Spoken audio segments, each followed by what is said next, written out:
Cleanup spot, the freshman for the Sooners.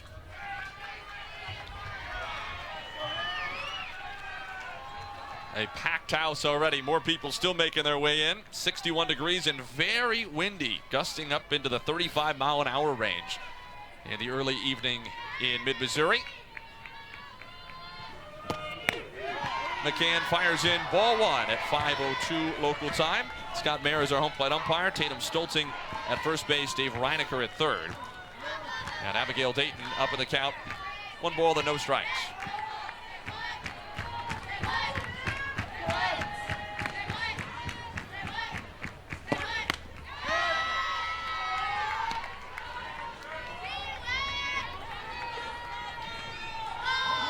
You're going to see McCann. She's going to hit mid-60s, but she throws a rise ball to all 4 quadrants, so she's able to kind of get hitters to swing outside the zone. Hasn't been far away. Now 3 balls and no strikes. She certainly wanted the first one and the third one.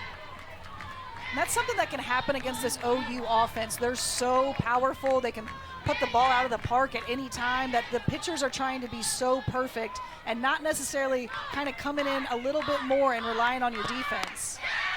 And a 4-pitch walk to Dayton, who looks right into her first base dugout, getting the Sooners fired up.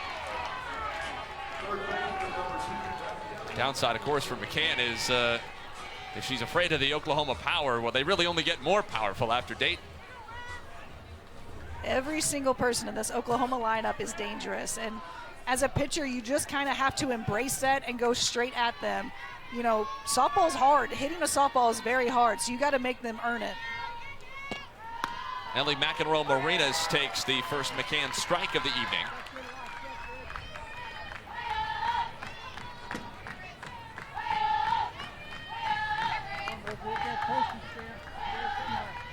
Redshirt freshman who missed all of last season. Had an injury before the year. Comes in with a 9-game hitting streak, including multiple hits in 5 straight games. Couple of home runs, couple of doubles against Arkansas last weekend. Count is 1 ball and 1 strike.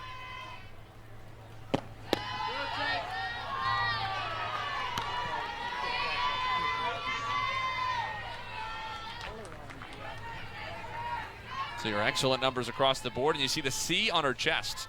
A lot of roster turnover for Oklahoma, so even if she hadn't been in a game, being in her 2nd year in the program makes her just about a veteran on this team. Fisted down the left field line, fair ball toward the corner. Dayton holds up at second with Cahalan over to cut it off. A walk and a bloop single, and Oklahoma has 2 on, nobody out. 5 hitters in Oklahoma's lineup, all underclassmen. 2 sophomores, a redshirt freshman, and a true freshman. Pickering, the sophomore, takes a strike. Freshman All-American a year ago. Hit 12 homers, had an OPS over 1,200.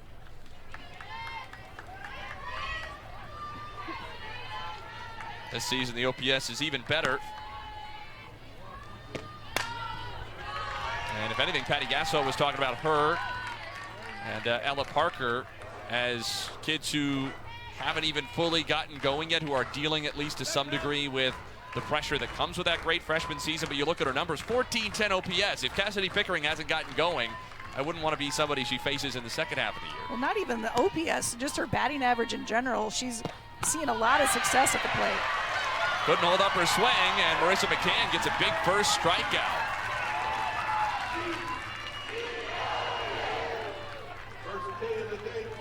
It's a great job by McCann after getting the first 2 runners on, coming right back at that number 3 hitter, getting ahead in the count 0-2, and then coming straight at her with the strikeout pitch, a little bit out of the zone, and gets her to chase. So now it's Gabby Garcia. Gabby Garcia has been on an absolute tear these past couple of games, seeing the ball. Sooners hands even more, and to that point, obviously you don't want to leave it up against Garcia at any time, but especially when the wind is blowing the way it is this evening. Right, Gabby Garcia is a threat to put that ball out of the park at any point, especially if she can pull that ball. So, but with the wind blowing out as it is, that ball carried. You saw it get up, and you saw the wind kind of take it.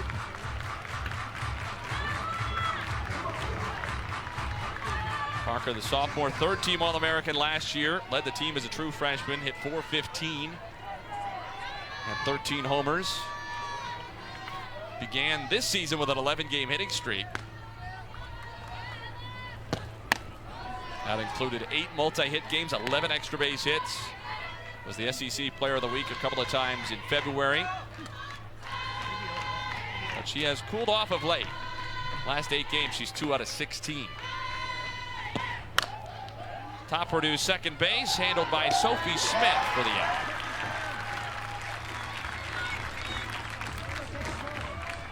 Smith, the freshman second baseman. The lineup having to be shuffled around a bit, in part because of the absence of Abby Hay, who is labeled day-to-day with an undisclosed injury, but not ruled out for the remaining couple of games in this series. We'll play at 2 o'clock Central tomorrow and finish it out at noon on Sunday. Strike one to Sydney Sanders.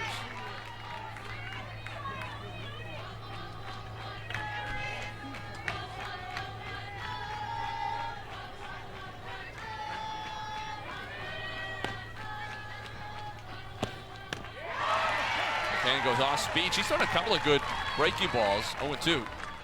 McCann, really her go-to pitch, her strikeout pitch last year was this changeup that she has. She kind of has it on a string, can pull it back. It looks the same as her drop ball, and it really throws the hitters off balance. We didn't see her use it much against the first 3 or 4 hitters for Oklahoma. I think you're going to start seeing that a lot more.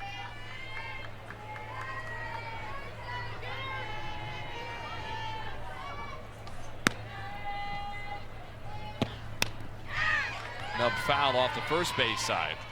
Sanders was out in front but gets a piece. In contrast to Oklahoma, which also sort of had a dearth of veteran pitching, Missouri, in the absence of or the departure of Lauren Krings, did not dip into the portal for a high-profile transfer pitcher, choosing to entrust mostly Marissa McCann and Sierra Harrison, with Taylor Pennell expected to handle some innings at the back end of the bullpen, though she has not been at her best recently. Sanders chased it. The appeal down to first, and Tatum Stolting, first base umpire, says she went around. McCann strikes out too, but Oklahoma does the damage. Who else but Gabby Garcia? It's been her world as we go to the bottom of the first inning in Columbia. First-year Sooner, played her first 3 seasons at Louisiana, got to the transfer portal kind of late. Oklahoma had a spot available, and boy, has that worked out for everybody. 69 strikeouts against just 6 walks, minuscule earned run average. And she pumps a strike past Julia Crenshaw at the top of the Missouri lineup.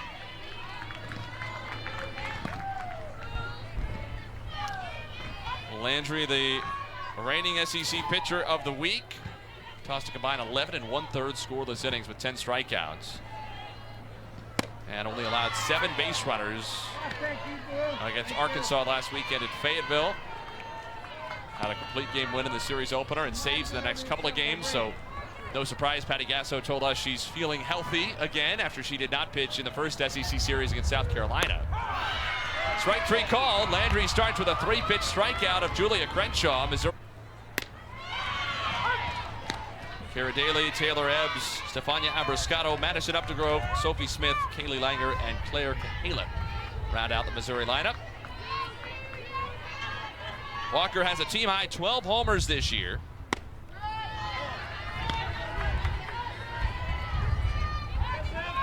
First pitch out of the zone from Landry. And of course, Patty Gasso has emphasized, not just to us, but I think anybody who asked, that her biggest concern at this point is pitching, and more specifically, those free bases. Ground ball to second, taken by Agbayani. And Walker is retired, 2 gone. Well, I think we saw it in the top half of this first inning. If you get walks, if you can put runners in scoring position, that what could have been a single run home run turns into this 3-0 lead. And what you have to do as a pitcher is make sure you're getting ahead, make sure you're not giving up those free bases.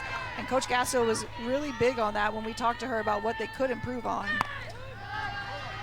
Outside for a ball to Kara Daly, who was Missouri's best hitter last weekend and into this week over the course of Mizzou's home opening non-conference tournament. inside a ball.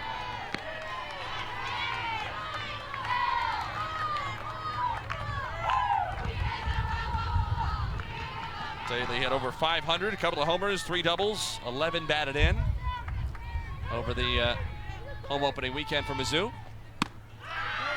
3-0. So all of a sudden, after starting with 5 strikes out of 6, Sam Landry missing the zone a little bit. See Sam Landry, she's throwing mid to high 60s. She's got really good drop ball that she's going to throw to both sides of the plate. And she's really good at bringing in that changeup to kind of throw the hitters off balance in the box.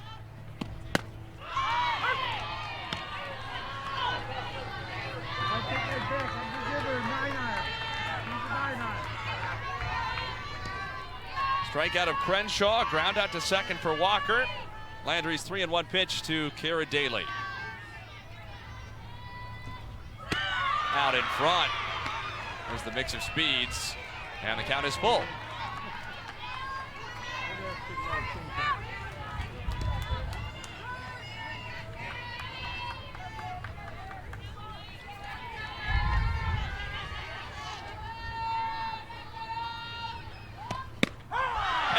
Strike 3 called. Landry comes back from 3-0 down on Kara Daly for the strikeout. A pair of punchies for Landry in a 1-2-3 inning. Oklahoma cruising after 1. Ball, kind of, you know, maybe the Pat Summitt of softball, and she's been able to coach even longer than Coach Summitt did, and continue to build this, and she's got the best team she's ever had over the last 4 years, 5 years. She's taken this to a totally new level. Well, and she's really seen, when we talked to her earlier this week, she really talked about, early in her career, if they had 200 people at a game, that she was excited about that. And now you look out at these crowds and you have stadiums selling out for these softball games. She mentioned at her new stadium, they're having, 4,500 people in their stadium, standing room only. You see the berm out there earlier when we started. It's just so impressive to see how this game has grown. 8-time national champions. The first one was in 2000. Since then, they've won the remaining 7 since 2013. Ground ball sent to second base by Agbayani and handled by Smith for the out. Also the runner-up in 2012 and 2019. So the last time they missed a Women's College World Series finals was in 2018, because of course 2020 is kind of a different story. It's got to be rough to be that 2018 team now after this, this almost decade of dominance and how they've come in, and they've just, you expect to see them at the World Series. There's Florida State in 18.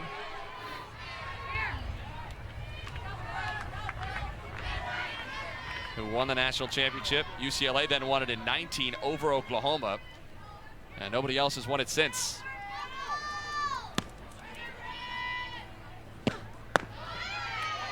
Emmerling takes down, 2-0.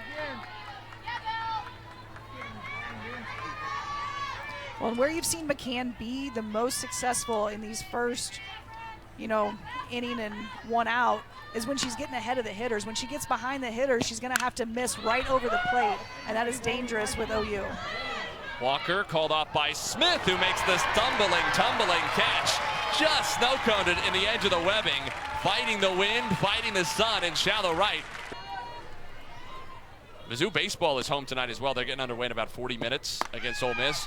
And Taylor Stadium, and Oklahoma fans might not remember from the Big 12 days, probably the windiest place in all of Columbia, up on top of a hill. If that's how much the wind is affecting a pop-up here, I can only imagine. Well, in Taylor Stadium, that wind could be blowing out to right and on one pitch, and the very next pitch be blowing out to left, and you're just never going to know. And you're getting a little bit of that here tonight with how crazy the wind is. That's hard for outfielders, but really hard for those high fly balls. If they tracked dropped pop-ups, on or within 10 or 20 feet of the infield, Mizzou would definitely lead the country in every year in baseball. Not necessarily because they're way worse at catching pop-ups, that just the wind is brutal on those guys. Foul back by Parker, 1-2. It is brutal. I think at some points you can look to the outfield and you can have the ball, you have flags blowing out to left field and blowing out to right field at the exact same time. Yeah, you look out across the SEC Yes. flags span from basically straightaway right to straightaway left. They're a little ways away from each other, and you'd really never know. 13th start of the year for the true freshman Barker.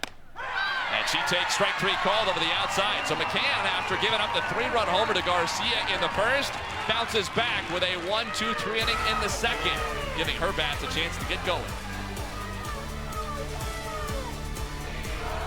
Taylor Ebbs, one away. Well, and part of that can be intimidating for a team to face. And when we talked to Coach Anderson earlier this week, she mentioned that they kind of have to just embrace it. They have to embrace that competitiveness and really just kind of go into it.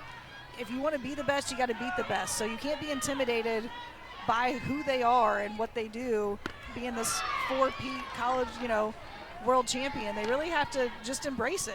And the game doesn't care if you've won 4 or 5 national championships in a row. Like, the game doesn't care. 30 straight wins for the Sooners going back to last season.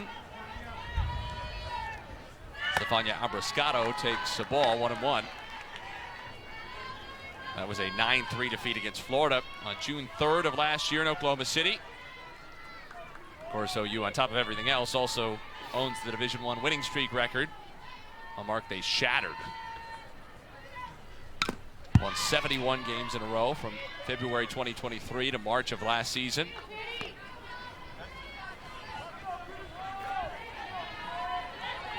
And 14 of their 27 wins this year have been run rules, including a few no-hitters. One of them on Wednesday against East Texas A&M, an 8-0 5-inning victory. 1-2 from Landry. Wave and a miss by Abrascato. 5 up and 5 down for the Oklahoma right-hander, who has 3 strikeouts. Speed pitch is really going to throw them off.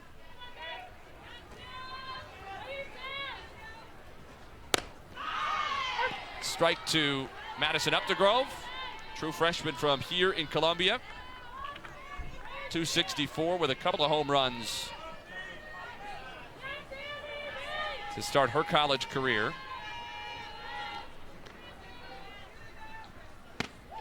And kindly for the local fans who wanted to see her, she waited until getting to the home part of Missouri's schedule to hit a couple of home runs in a 5-game stretch.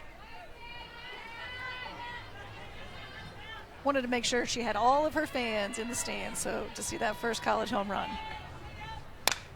Slow tapper back to the mound. Landry retires Updegrove, and with her the side. 6 up and 6 down for Sam Landry with a trio of punch-outs. She and the Sooners in command after 2.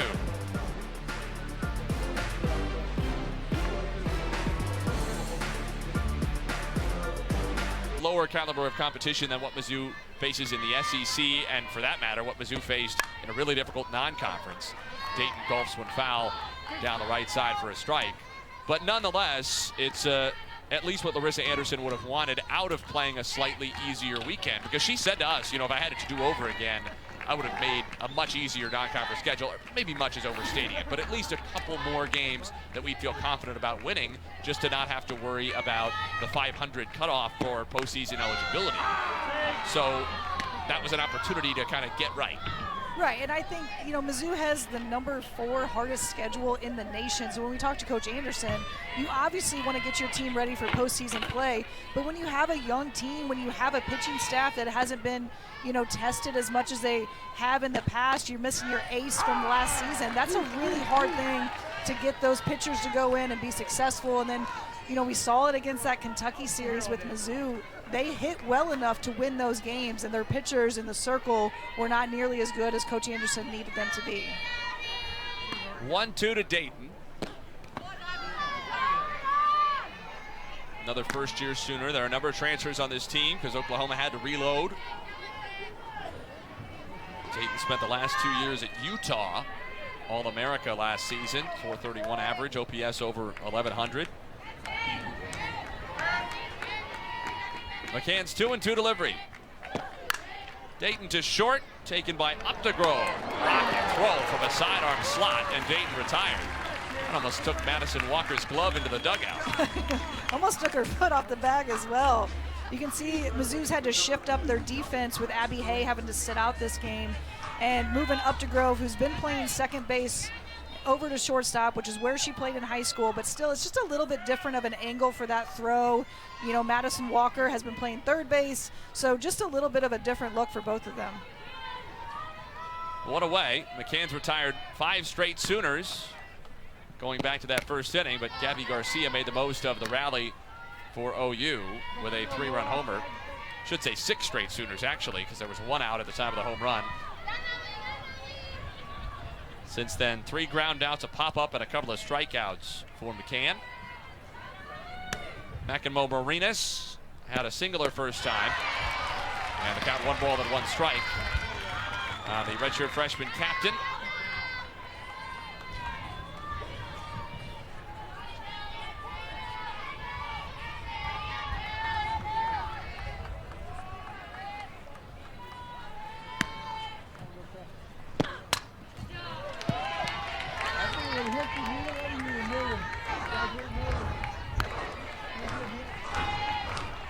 McCann has settled in well, to be fair, after a start that could have easily shaken her up.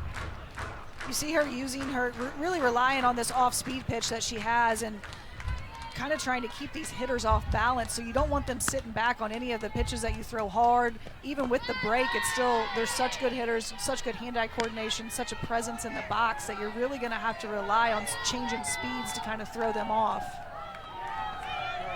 2 balls, 2 strikes on McEnroe Marinas.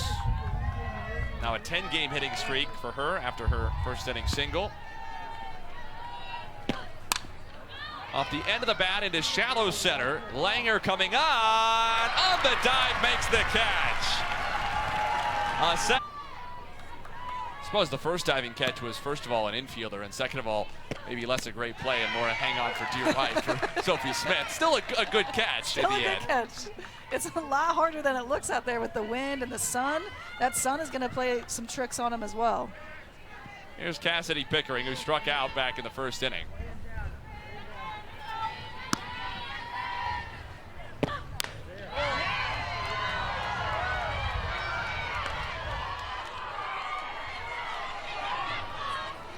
Frustration growing a little bit with Scott Mayer strike zone. See Coach Anderson talking to Crenshaw there, kind of like, you got to push that out, right? So trying to steal a couple strikes there. That ball was a little bit outside, but if Crenshaw can kind of get out around that ball and bring it back in, she can steal a few strikes from McCann. Pickering golfs one into left. Out goes Updegrove, and the side is retired. A second straight 1-2-3 inning for McCann, who set down 8 in a row since a 3-run Oklahoma first. But she needs some help here. They still said, well, they knock her down to 3. Even that, it turned out, was disrespectful. Swing and a miss by Sophie Smith. Oklahoma, the only remaining unbeaten, 27-0. Have been some close shaves. Went to extra innings 3 times in the non-conference. San Diego State, Long Beach State on that first road trip out to California. And then against Bowling Green, the beginning of this month in the home opening weekend for the Sooners. And 5 of their 6 SEC runs so far have been decided by 3 runs or fewer, including 3 one-run victories over South Carolina in their first ever SEC series. Smith stays alive. Now, Landry didn't pitch in that series a couple of weekends ago against South Carolina, so you can understand why a couple of those games were 10-9. Yeah, and I think that's why Coach Gasso was really looking at her pitchers, right? She needs them to be better in the circle, not give up a lot of walks, not give up those base runners. Because softball is now, they have big hitters. Every team has big hitters, right? So at any point, this ball can go out of the park. It's, it's a lot shorter. You got the wind blowing out. So if you put runners on, it just makes the offense so dangerous.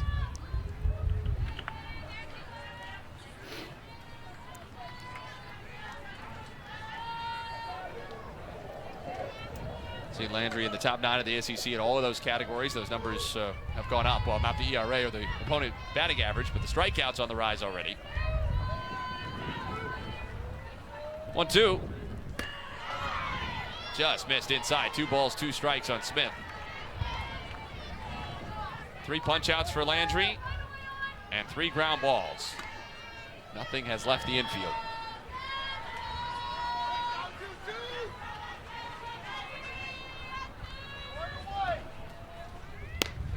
Smith waves over. 4 strikeouts. Throw you. Haley Langer bunts back toward the circle. Bare hand Landry got her by a step.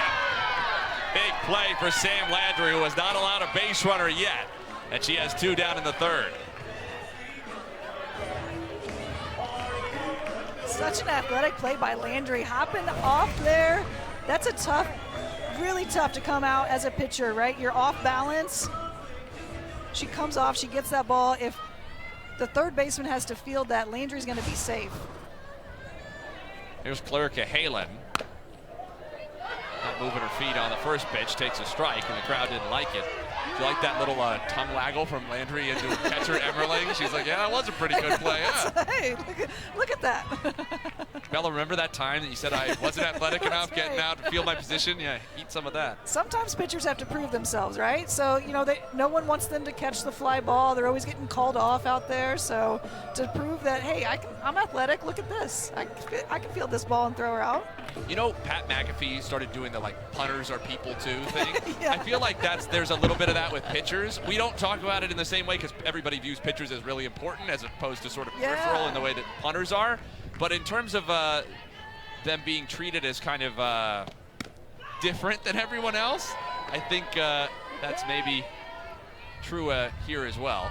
Well, we would always get a laugh out of it, right? We'd always make sure our pitcher wasn't going to field that fly ball. You know, you'd run in from the shortstop or left fielder could run in and call her off because they didn't want her fielding that ball.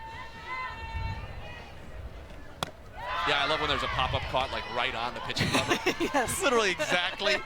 Where the pitcher was, where she started. Which sometimes could be a difficult transition for high school seniors up to college freshmen because high school seniors who pitch at this level were also the best at catching pop-ups in almost every case. Cahalan stays alive, 1-2. Yeah.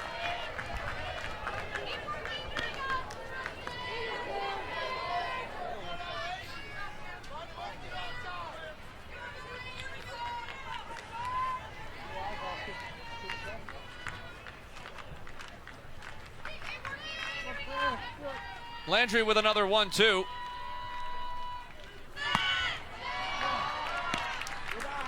Who was the weirdest pitcher you ever played with? That is maybe dangerous because you might be friends now. They become normal now post playing, and so you don't want to offend them. I always say pitchers aren't normal. That's okay. I pitched in high school, so I can claim that as well. But pitchers aren't normal. You have to have a different mindset. Look how close you are. You're throwing. By the time you let go of the ball, you're 35 feet away from a hitter who can hit a line drive right back at you. You got to be a little different, right? You got to have a little no fear going into the circle. Especially in the case of Landry, rare pitcher not wearing a mask still in 2025. Time called. She seems to have just an enormous amount of confidence in the circle, too, as evidenced by a couple of pitches she would have really wanted in this inning. That last one included, and she just kind of gives that wry smile, takes her little walk around the circle.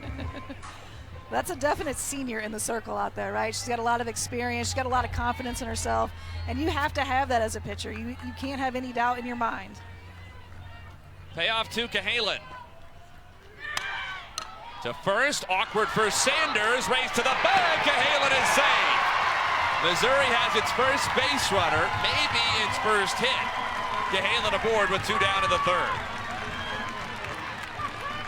Great at bat by Cahalan. She fouls off a couple pitches, really tough pitches, takes some balls that were just outside the zone. She has a lot of spin on this ball, which really led it to kick off her glove and allow.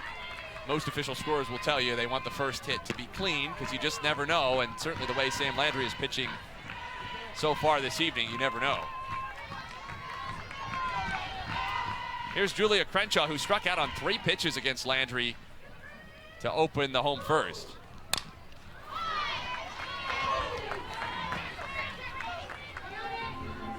Crenshaw has been easily Missouri's best hitter this season. Leads in average, leads in OBP, leads in slugging.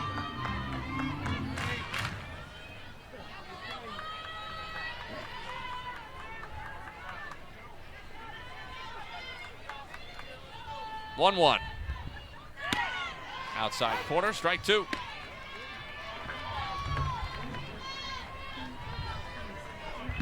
Landry doing a great job being effective with her changeup and being able to throw it for a strike. So it's not just a throwaway pitch to keep them off balance. She can also throw it for a strike.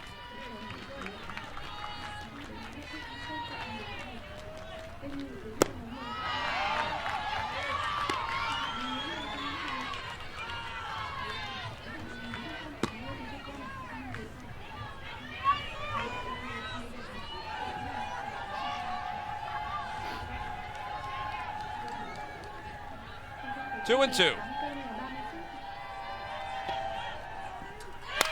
Crenshaw waits on it and rockets one into left. Cahalan into third. Cottrell gives her the stop sign. Crenshaw moves up behind into second. Missouri has its first hit and two in scoring position for Madison Walker. Great piece of hitting by Crenshaw here. We saw in her first at-bat, out on 3 straight pitches, does a great job coming back in her second at-bat, making sure she gets a good pitch. She's looking for this off-speed pitch, takes it and drives it right down the left field line.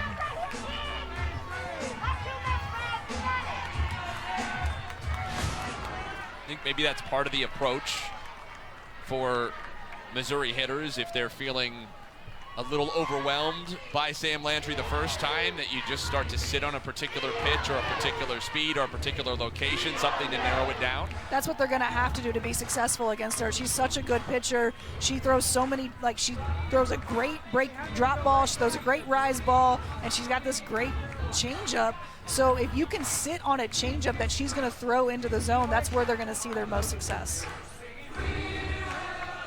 Jennifer Rocha, the pitching coach, out to visit with Landry. First-year Sooner, who spent her first 3 years at Louisiana, entered the portal in late June because her head coach, Jerry Glasgow, departed for Texas Tech. And Oklahoma had a roster spot open in part because they were among the schools recruiting former Stanford ace and National Pitcher of the Year, Nigeri Kennedy, who ultimately committed to Glasgow at Texas Tech, where she's been fantastic again.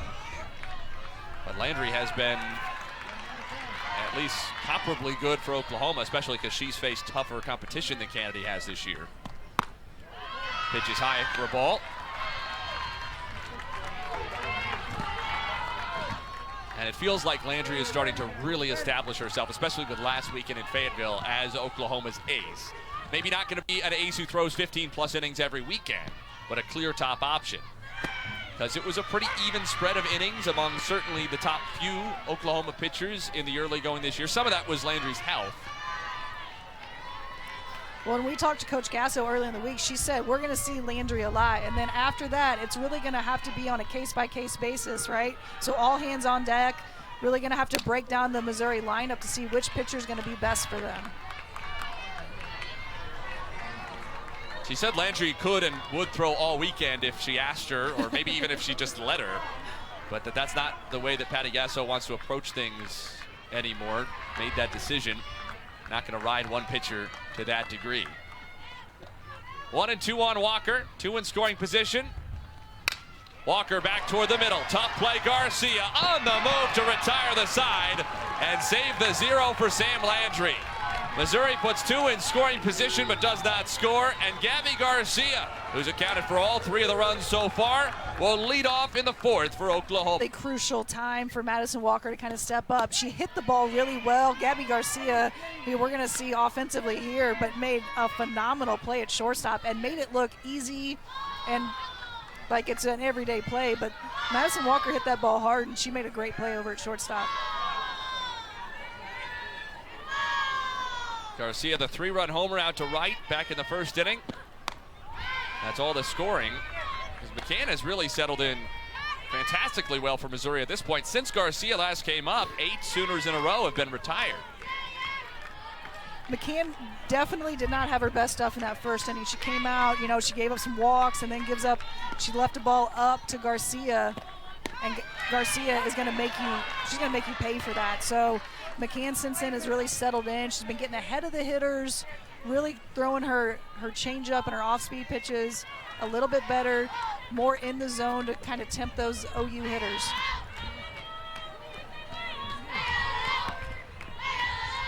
Two-one. Rip foul up. off-speed pitches, a little bit better, more in the zone to kind of tempt those OU hitters.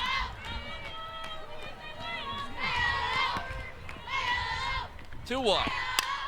Rip foul up first.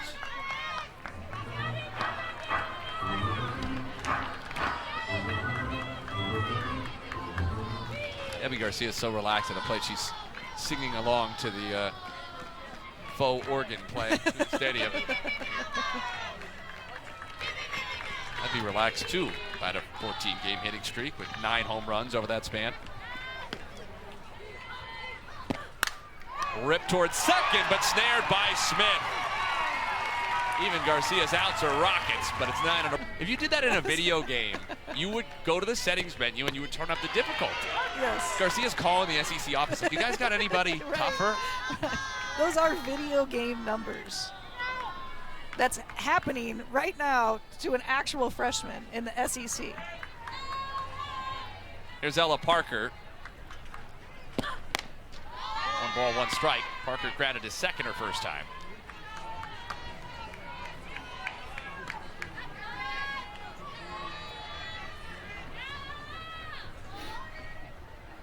Mentioned she has been in a bit of a slump. Now 2 for 17 over her last 9 counting tonight without an extra base hit. And she couldn't hold up strike 2. But it's important to note that she's walked 11 times over that stretch, so her OBP is still around 500, even during her quote-unquote slump. A lot of kids would love that slump. Well, that shows that she's still seeing the ball well, right? She's not swinging at balls out of the zone. She's not trying to stretch her zone. She's still seeing the ball well. It's just sometimes that happens. That's softball, right? So it's going to happen sometimes where you're going to hit the ball right at somebody like we saw with Garcia, or you're going to just not have it. You know, softball's a game of inches, and the difference between a home run and a pop fly is not that much. 2 balls and 2 strikes now on Parker. Hard hit to short, handled by Updegrove, and Parker retired. Sort of case in point. That's a good swing and well-hit ball, but just right at Updegrove, and she handled it well. Good hard hit ball. Updegrove makes a good play. You see her over there getting more comfortable at shortstop, getting rid of that ball quickly over to Madison Walker at first. Feels like Cara Daly's probably not going back to shortstop. It's looking pretty good for Madison Updegrove out there. She looks really smooth. She's kind of got her feet under her now.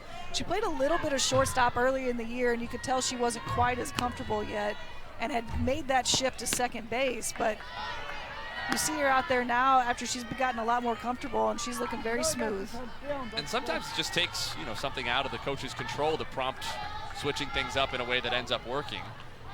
1 ball, no strikes on Sydney Sanders. Missouri knows that from relatively recent history at shortstop. So what made me think of it is when Braxton Birdside had that early season injury. What, that would have been 2021 probably? The last year she was at Mizzou in the end before she transferred to Arkansas.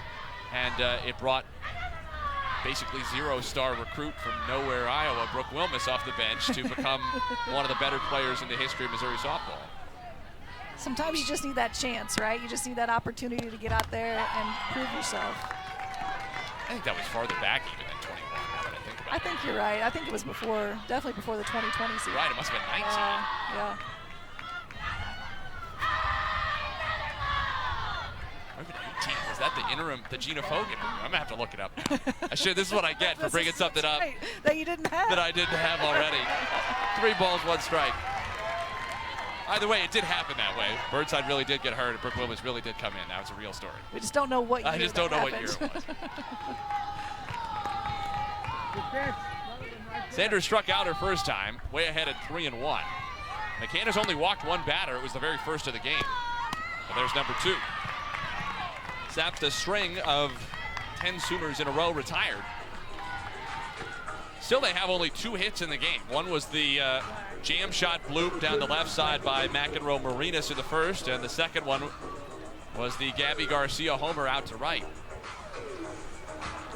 I always thought as a pitcher, one of the most painful things would be to look out at the scoreboard and see more runs than hits. Because you know it's just like one right, mistake in there or a bunch of walks or some combination. Yes, one big mistake. And you know, now these stats are kind of thrown at you all the time. There's no hiding from it. So every single time, you know, they have runners up, you know exactly what your average is, how many hits you have, all that stuff. Sometimes that can be a little mentally tough as a player to just kind of forget all of that. There wasn't a fancy LED board out at University Field back in the 2000s. There was not.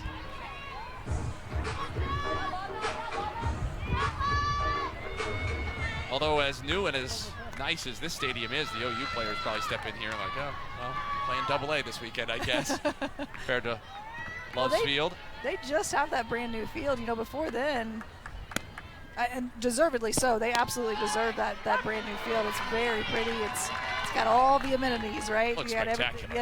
Everything you could want. But before that, their field was not as impressive as this one, or I would put it along the lines of University Field. Shows you the incredible growth of the sport, especially at the highest level, and in particular, obviously, for Oklahoma, but even for the other teams in the power conferences, how big the jumps have been. You know, it's not just a new version of the same stadium you had before. It's a totally different world, both for Oklahoma and for Mizzou. Well, I think that's exciting for the sport. It's exciting for the girls, right? They grew up kind of watching all of this and really admiring all these players, and now they are those players. Good bunt. Crenshaw out from behind the plate. Rockets it down to first, but not in time. To beat Agbayani.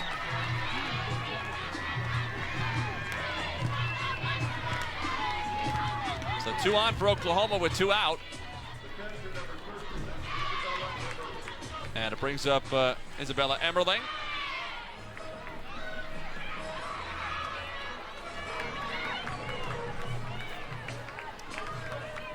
Ten straight retired for McCann, but 2 straight reach now for OU. And the North Carolina transfer, Emmerling, at the plate. 323 with 14 homers last year as a Tar Heel. Big cut. And Patty Gasso told us that's what you'd see with Emmerling at the plate. She's going to take big swings, kind of thing you notice all around the ballpark. And that the price of that is to take some strikeouts, but in exchange, you get traded back with timely 3-run bombs. Those were her exact words. Those were her exact words. She was trying to manifest this exact situation. It's funny looking at her down in the third base coaching box, because even though she knows that and she says that, she just watched that 0-1 swing from Emmerling and leaned back a little bit coaching third.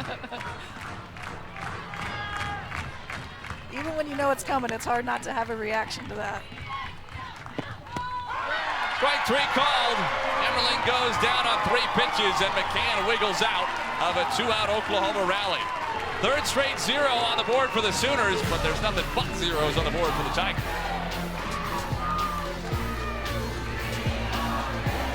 On the home half of the scoreboard so far tonight. Landry's pitched beautifully in the circle, right? She's really using her changeup to her advantage. She's moving the ball around the zone really well, getting ahead of the hitters, and really making Mizzou uncomfortable in the box. Kara Daly leads off the home 4th. Daly had a strikeout looking her first time. That was the second in the first inning. And now 4 in the game for Landry. See the work that Daly did over her last 6. 3 homers and 13 batted in, better than 2 per game. Right on that one, 1-1. When you were saying that Kara Daly might, and Sam Landry might, for that matter, try not to go to that changeup as much until she gets out in front, because Missouri was struggling to catch up to her a little bit, and maybe she sped up the bat, in particular of Crenshaw, who was able to wait on it and go down the left field line. Well, you could see that Crenshaw was definitely waiting on that off-speed pitch. That's why she was able to sit back. She wasn't fooled on it at all. Landry really was throwing that a lot in those first 3 innings. So if Mizzou could start to look for that off-speed pitch earlier in the count so they don't have to be worried about how quick that drop ball or rise ball is coming, they could see a lot more success against her.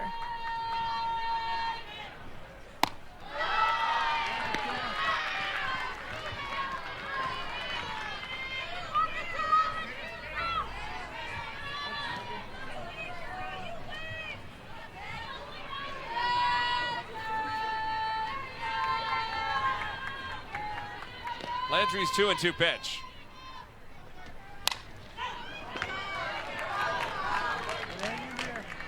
at the very least, Missouri is making her work a lot harder these last couple of innings. She was, around 11 pitches per inning on that pace through the first 2 2/3. And her pitch count is still pretty low, so Mizzou, even not just for this game, but for the entire series, really needs to be more patient in the box, make sure that she's throwing the ball in the zone and get her pitch count up a little bit higher. Agbayani made that look easy. The ground ball to Garcia to finish the third, and then to that one to finish the fourth, or to start the fourth, I should say, to Agbayani. Just so smooth. We talk a lot about OU's offense, but I think in this game in particular, when we talked to Coach Gasso, she said that she really wants to make sure that her defense is sharp. So one play, even a relay from the outfield, making sure that they were crisp and smooth on defense, and I think that they've come out tonight and really done such a great job defensively. Strike one to Taylor Ebbs, first-year Tiger transfer from Kentucky. She said something that's sort of true, or sort of simple, but obviously true, which is you can only defend balls in play. Can't defend walks, can't defend home runs. And she feels really good about their defense. Wants the pitchers to just be rolling ground balls, let them play. Don't need to be perfect, just don't put folks on base for free. And Landry has done that. No walks, no hit batsmen.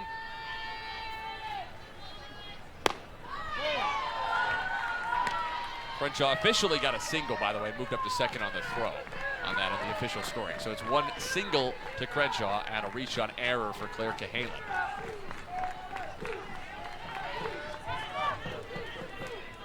Wouldn't be surprised to see that Crenshaw hit change to a double at some point, but it is a single in the official book for the moment.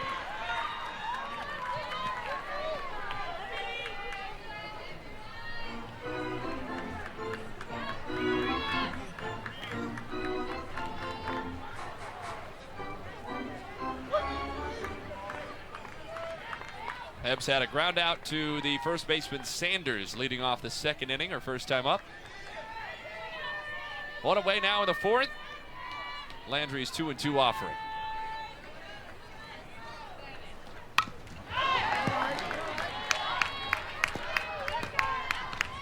This is where Landry becomes so dangerous when she has 2 strikes on a hitter. She has such this, arsenal of pitches. She has a great rise ball, this great changeup. She has a drop ball, curveball she can throw in on a lefty's hands. You just have to be prepared for all of it and just stop thinking as a hitter and just see ball, hit ball.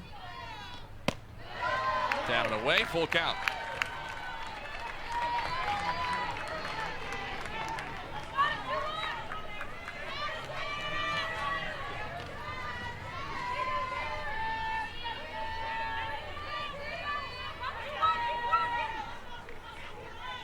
The payoff.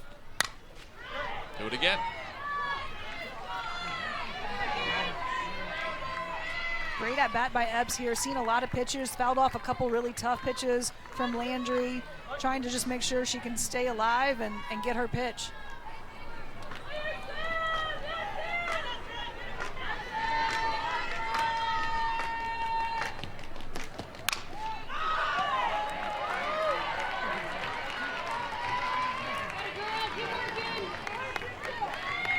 Taylor Ebbs doing everything she can right now to keep that pitch count for Landry going up. See how many pitches she can foul off. A lot more coaches around the entire softball world, much more cognizant of pitch count, inning workload than they would have been 10, 15 years ago. Just outside, ball 4. And Landry walks just her 7th batter of the entire season.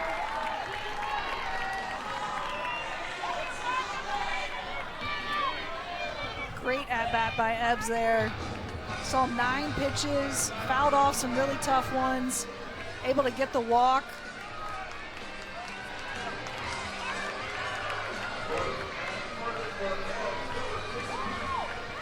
Missouri goes to Addie Kohler as the pinch runner. Sophomore from Texarkana, Texas. When you mentioned the pitch count, that's another way this game has grown. Back in the day when I played, it was you had one ace and you'd have you only played a 2-game conference series on the weekend, so your ace could throw both games if needed, and you didn't have this pitching staff that you're starting to see. You know, you're kind of embracing that baseball mindset. Mizzou has a pitching staff, and they really kind of try to throw which pitcher is going to, you know, later in the game, who's going to be more effective against what hitter. You see Oklahoma doing the same thing, really trying to have more of a pitching staff as opposed to just one ace. Stefania Abrascato clipped by the pitch. So back-to-back free bases. Upper 60s, low 70s. The 7th walk of the season issued by Landry just a moment prior to Ebbs. And Abrascato becomes the 4th batter she's hit this year. Patty Gasso out, maybe just to see if there's any chance that Abrascato leaned into that pitch. Scott Mayer says no. We have seen that called a lot more around the country. Which I'm a big fan of. I think if you're wearing an elbow guard and you're leaning out over the plate on a ball that could be a strike, even if it's a ball but it wouldn't have hit you, I'm a fan of calling that runner back and making him be in the box and hit that ball. Over the chalk or not at that point, because you're entitled to stand there in the box. Yep. Nobody's saying she can't stand where she stands, and then she's entitled to have her elbows move a little bit while she, in that case, check swing. That's your natural swing, right? So you're right, it's a natural movement. If she's not leaning that front elbow out to try and get it, I think it hit her back arm, so it wasn't even her front arm that hit. If she's able to manipulate that, such as to put her back elbow in the perfect spot in the middle of the check swing, I think that's just, you know, at some point you tip your cap. Absolutely. Mound visit for Oklahoma. Actually, back-to-back pitches with mound visits, though. There was no coach present for the first one. That was when Patty Gasso came out to talk to Scott Mayer about the pitch that clipped Abrascato. So it's the 2nd inning in a row. Missouri has had 2 runners on after they didn't have a base runner. Went 8 up and 8 down to start the game. A Sanders error and a Crenshaw single resulted in runners at 2nd and 3rd in the 3rd inning with 2 out. Up to Grove, down the right field line, twisting toward the foul pole. It is wrong side of the pole, the foul ball. Madison Updegrove, who in her first week as a collegiate player back in her hometown, has hit a pair of home runs, nearly had a 3rd one that might have popped the top off this place.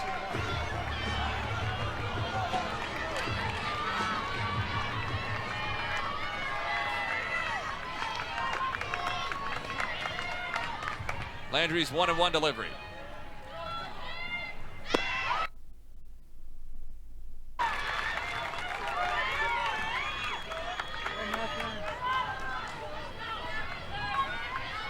Second time through the lineup, you've seen these Missouri hitters be a lot more patient at the plate. They look a lot more comfortable in the box against Sam Landry.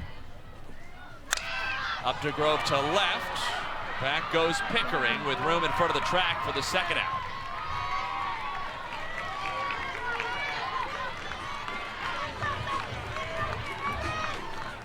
Sophie Smith is due up, but looks like Larissa Anderson is going to go to a pinch hitter.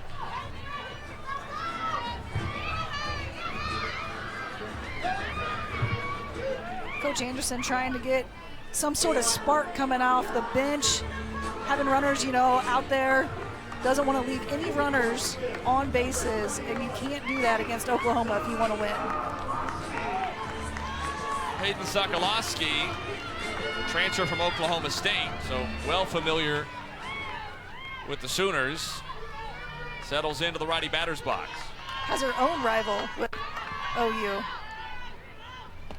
Yeah, rivals in the old league, rivals in the new league.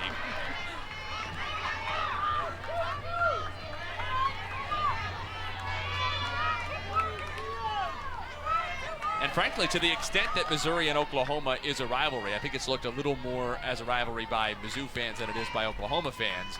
Softball is probably the sport where it feels the truest because, frankly, in football it's been so lopsided over the years. To third base, handled by McEnroe Marinas, and Missouri for the 2nd straight inning leaves a pair of runners on base. Sam Landry not looking untouchable, but more than good enough. 3-0 Sooners.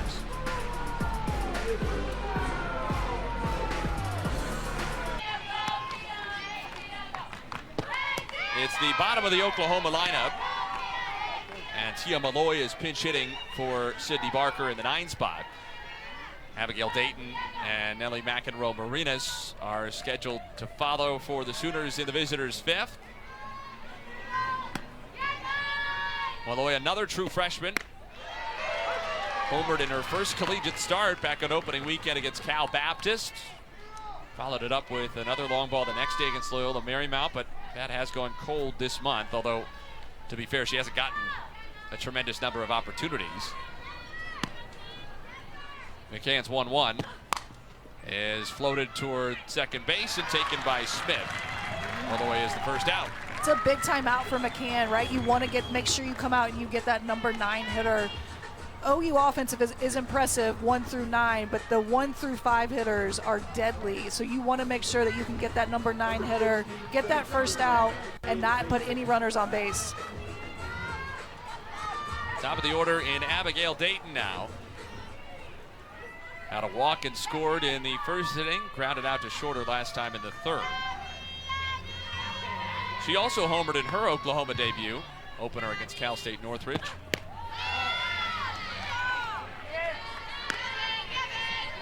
Excellent speed, 11 steals in 13 tries, although she was caught against Arkansas last weekend. It's the 2nd time all year. Had a good series nonetheless, 3 for 7 with a double, a walk. Was hit a couple of times.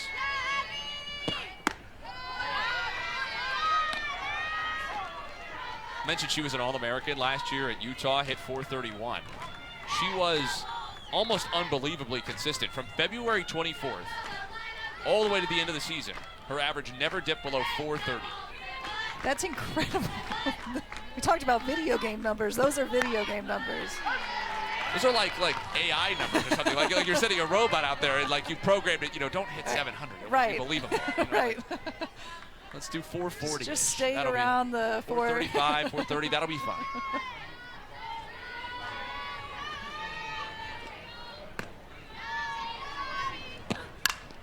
Dayton toward first and past Walker into right.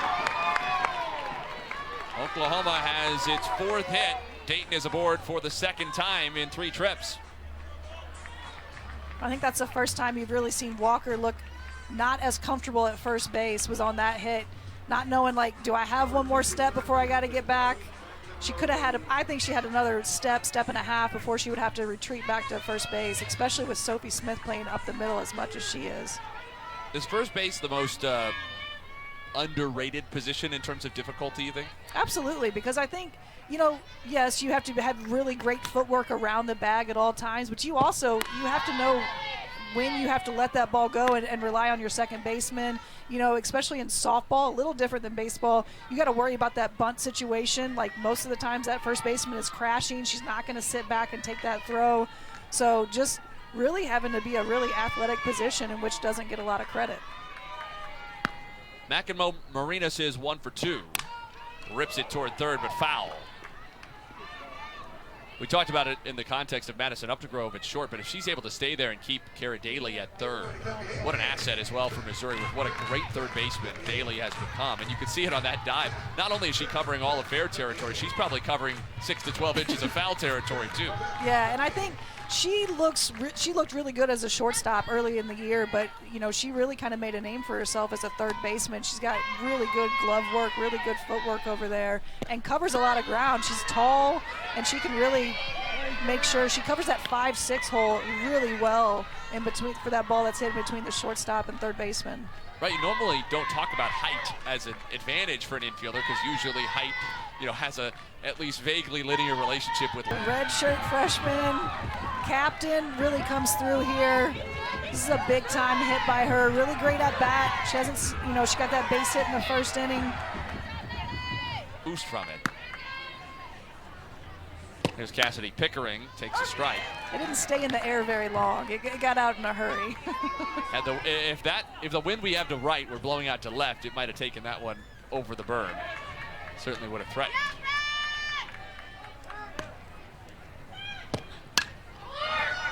Over the screen, out of play.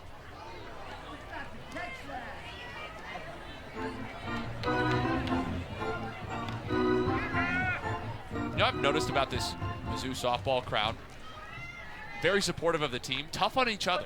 Very tough. Every time a foul ball drops in the seats, there's some guy, and I assume it's not the same guy, but it might be. You've got to catch that in the background. Ripped toward first and through into right. 3 straight hits for Oklahoma, a couple through that 3-4 hole on the right side. Cassidy Pickering now 1 for 3, continues what has been a good stretch for her. 5 out of 11 over her last 5 games. See OU really kind of trying to sit back on McCann's off-speed pitches here. You've seen a lot of balls. They're turning on a lot of the balls, and you're seeing that with these lefty hitters kind of hitting these hard line drives, hard ground balls through the field.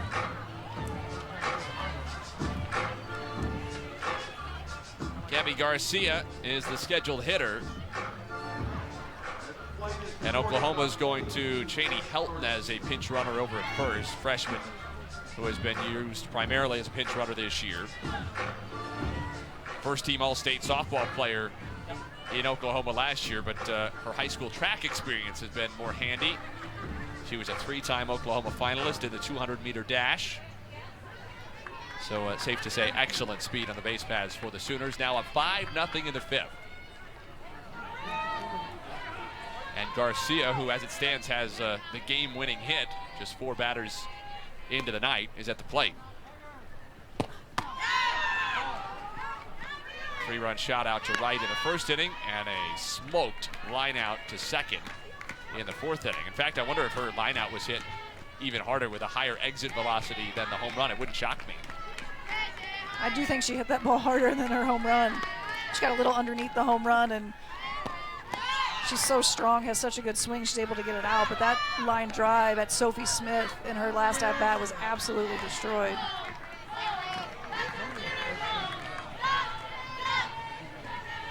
Yeah, they say, hey, rookie, welcome to the NFL. That was hey, freshman, welcome to the SEC for Sophie Smith, although it was another freshman welcoming her. Right. Toward the middle, Smith can't backhand it, sneaks under her into center. Would have been a tricky play anyway, probably a glove flip to try to get the pinch runner Helton at second. 2 on, 1 out, and that's 4 consecutive hits for Oklahoma. Helton is very fast and caused a little bit of chaos there with Sophie Smith at second base, knowing she had to get that ball out of her glove really fast. Wasn't able to make the play. And that's going to be all for Marissa McCann. J.C. Cruzy is coming out of the Missouri bullpen. She will face Ella Parker on the other side of the break. 2 on, 2 out, or rather 1 out and 2 already in for Oklahoma, up 5-0 in the 5th. Going to be an uphill battle for Marissa McCann this evening. And she had stretches that were really, really good. In fact, she retired 10 Sooners in a row at one time, but that has unraveled for her. Now 6 of the last 8 Sooners have reached base, including 4 straight hits. And that brings J.C. Cruzy in for just the 3rd time this season. She pitched a scoreless inning with a hit and a walk against Florida State all the way back in mid-February. And a couple of weeks ago in the first SEC series, she pitched against Kentucky in Lexington. No runs on a couple of hits over an inning and a 3rd. And she gets ahead with a strike to Ella Parker. She's a lot different look than McCann is, right? So Cruzy doesn't throw as hard as McCann does. She really tends to work more. The home run ball has been deadly for these Mizzou pitchers. You get runners on base. I think it was in the Princeton game that Mizzou ended up winning when Claire Cahalan was in center, and she was in position to rob a home run, but she's only 5'1". Kaylee Langer is 5'9". And so has a much easier time getting up over the fence and wouldn't have even really had to jump for that one, but sort of blocked herself by just knocking her elbow or her forearm into the fence. Yeah, almost being too close to the fence there. You got to give yourself a little bit of room to be able to maneuver your arms and get up to get that ball. 1 ball, 2 strikes on Sanders. So 2 of those 3 runs are charged to McCann. In the end, she gets 7 earned runs over 4 1/3 innings, which is really not remotely representative of the fight she put up. And I think Oklahoma hitters and Patty Gasso would probably say the same thing. There were times out there that McCann looked brilliant. I mean, she really, some of her off-speed pitches and some of her rise balls out of the zone to get some swings and misses, she looked really good out there at times, and just it's when you have those walks, those little base hits, or you have an error, you get these runners on in scoring position, and one deep ball is going to make a really big difference. It's part of what makes any great team great, and it's what makes Oklahoma whatever you want to call better than great, because not only do they punish mistakes, as all great teams have to. There's strike 3 called on Sanders, and 1 away, or 2 away, I should say. But on top of that, they are so deep. Their lineup is so good top to bottom that pretty much anybody 1 through 9 can be the one who gets the big blow and really hurts you.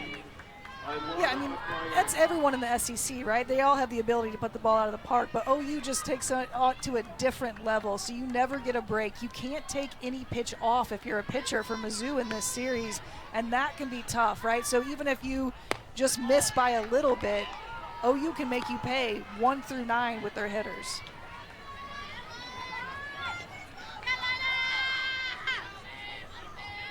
Elana Agbayani ahead of the count, 1 ball and no strikes.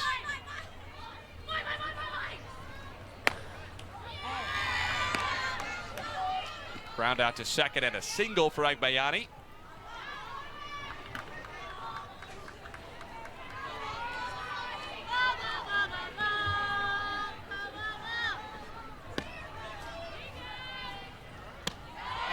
Takes off speed for a strike. Hawaii native who spent her first 2 seasons of college softball at BYU. So she's actually playing in her 3rd different conference in 3 years, because BYU transitioned from the West Coast Conference to the Big 12 between her freshman and sophomore years. It's a bunt that's foul, 2-2. And now she comes to Oklahoma, which of course is transitioning as well. So 3 different conferences and twice playing for teams in their first year in their new conferences. First team all WCC, first team all Big 12. If she could get a first team all SEC at some point, that's a real hat trick. That's impressive. Got a couple of years to do it. Pitch is down, count is full. She was 1 out of 9 with 3 walks and a run batted in the sweep of Arkansas in Fayetteville last weekend.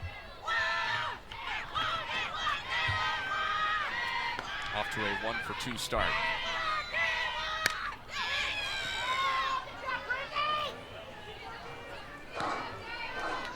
2 o'clock Central will be underway tomorrow in Game 2.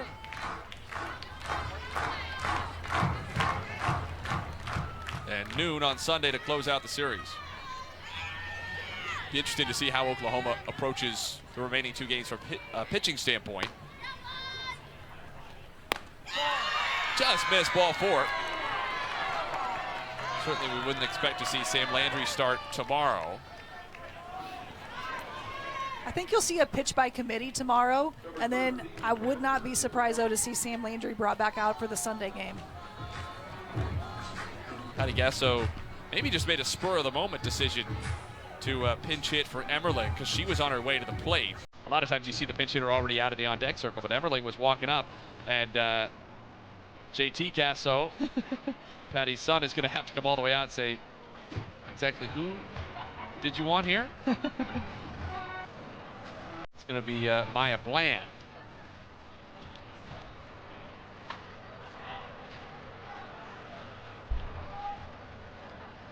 Bland has spent most of her career as OU's top pinch runner. They have a lot of depth in that regard this year, though, because Bland and Helton are both really good options. A couple of other speedy kids on the bench. Well, Coach Gasso knows that depth is going to be a really big part of this team going, deep into the SEC season and into the postseason. You really need a lot of depth to be able to come off your bench, provide some sparks if you need it. So giving Bland an opportunity here when the pressure's not as high as it would be necessarily in a, tie ball game or in a postseason game. Bland is 2 for 16 at the plate this year, though she's walked 7 times. Had a home run against Marshall on the 1st of this month in Norman. You make a good point. It's one of the downsides. I guess I shouldn't say that, but maybe it's the dark lining on an otherwise silver cloud of having such a well-established lineup as OU does, which is maybe a little bit of a surprise considering the roster turnover, but the lineup solidified really early. And Patty Gasso has started largely the same group for the significant majority of games. And as a result, there are kids on the bench who just don't get that many opportunities, especially at the plate. They maybe participate as defensive subs or as pinch runners. And really good hitters, right? So they're not bad hitters. They're really good hitters. It's just they have this arsenal and this such a good offensive lineup that it's going to be hard to break into that. OU has been healthy as well in the lineup as compared to in the circle. They've had a couple of minor injuries to deal with, notably Sam Landry, who missed that first SEC series. Bland waves and misses, strike 3. And runner Shady Helton stays on in right. So a whole new outfield for Oklahoma, at least a new spot. Staten, the only outfielder who stays in the game. There's Core in center. So I think just about every position player has gotten in this game for the Sooners. Kaylee Langer leading off for Missouri in what could be the final inning for the Tigers. They'll need at least one run here to keep the game going.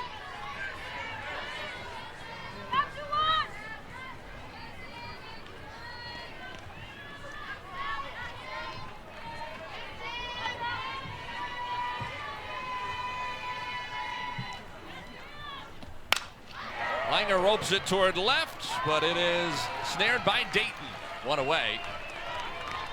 That sort of goes against the old adage that the ball is going to find you when you come into the game. It found the only outfielder who is not new to the game. Just a new position, so maybe trying to give her a different look. I've always heard that left field is such an easy position to play. Right, That's where you stick somebody you can't defend, right? You're just egging me on right now. Claire Cahalan, the batter. For the record, that's not a shot at Abigail Dayton. It's a shot at Ashley Moore. It's a shot at Ashley Moore only. Hayes Moore. Yeah, that's true. Ashley Hayes at the time. Purple Haze, as they called her. That is not true either. That was your walk-up song, though. It was. That's sort of true in passing. Or a little bit. I switched to 4 non-blondes my senior year. One strike pitch. Rolled to short, taken by Garcia. This infield defense for OU has been fantastic. So good. 2 down. Well, and Coach Gasso mentioned that in the call. She mentioned how good her defense is, and she really wants her pitchers to rely on them, not rely on the having to strike everybody out or have to be perfect. And when Mizzou has put the ball in play, the OU defense has looked incredible out there. So now Julia Crenshaw, Missouri's leadoff hitter, and last hope to keep the game alive. 3 Oklahoma home runs for the 8 Sooners to cross the plate. Garcia, a 3-run shot in the first. McEnroe Marinas with a 2-run bomb out to left in the 5th. And then Ella Parker just over the wall in dead center to make it a 5-run 5th inning and an 8-0 lead.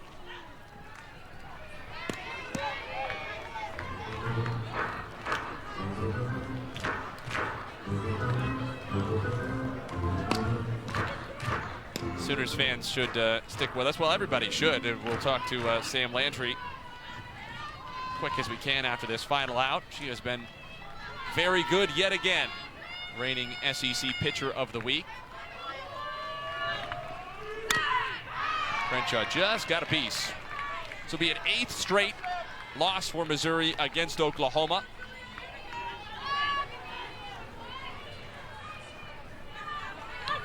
Tigers have not beaten the Sooners since 2012 in Norman.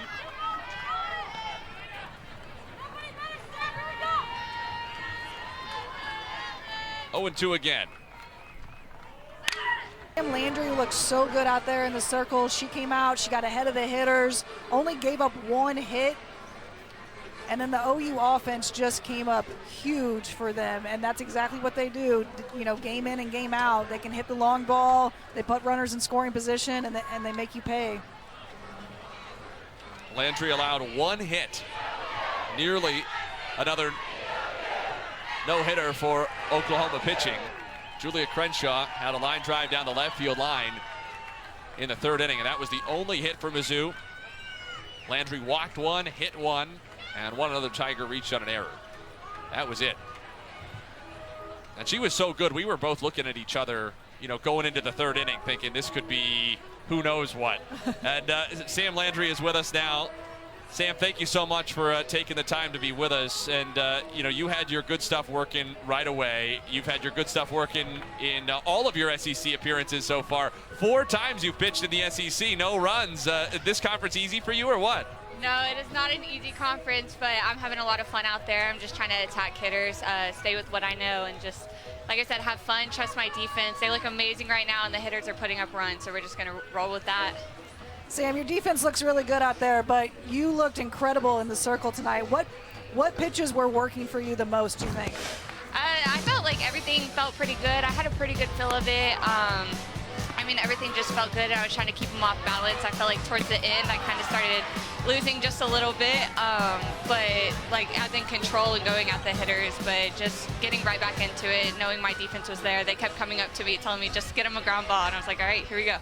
So everything felt pretty good. Like I said, I just keeping them off balance.